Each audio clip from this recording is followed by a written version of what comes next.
Okay mga tol, nakatikim din ako ng Jollibee ngayon. Okay, samahan niyo ako.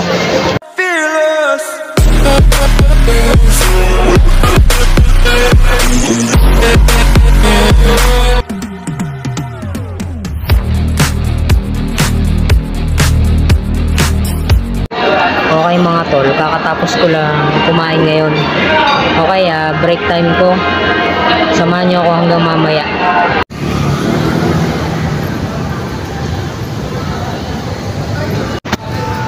Okay mga tol, lumabas muna ako dahil 6:20 pa naman. Okay, 6:40 ang aking balik. Counting oras na lang, 10 minuto na lang mahigit. Okay mga tol, may kikwento ko sa inyo. Merong nag-chat sa akin at hindi ko nagustuhan yung chat. Kaya nakaka-bad trip. Okay mga tol, 12:09 na. Pauwi na ako ngayon. Okay mga tol, doon ako dumaan. Tapos naandito ako ngayon sa Kalumpang. Okay, gala-gala muna habang pauwi. Tagal ko na tong hindi pa uli natatambayan. Okay mga tol, netong mga nagdaang araw, nung mga isang araw na nagdaan, medyo na-pressure ako eh. Ewan ko ba?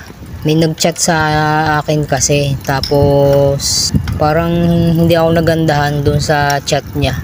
Okay mga tol, medyo parang may hinanakit lang ako dun sa taong yun. Ang hirap ipaliwanag. Okay mga tol, dito ako sa banda na sa Luma. Naghihikap-hikap muna. Tatawagan ko sana tol si John Eric, kaso wala akong pantawag, wala akong load. Yayain ko sana tumambay din sa may 7-Eleven.